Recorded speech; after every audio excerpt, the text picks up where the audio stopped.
విద్యాధర సార్వభౌమ నటరత్న డాక్టర్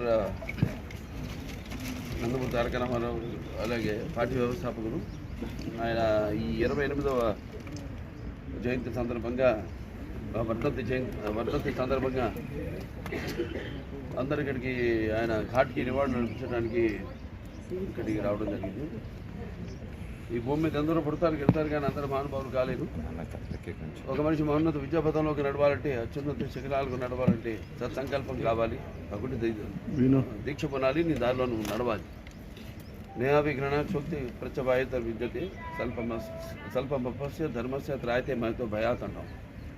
అందరు పుడతారు ఒక పరమార్థం కోసం, ఏదో సమాజాన్ని ఉద్ధరించడం కోసం. అంటే వాళ్ళకి చావు పుట్టుకలతో సంబంధం ఉండదు. సో ఎన్టీఆర్ అంటే ఒక నిర్వచనం. ఎన్టీఆర్ అంటే నవరసాలకు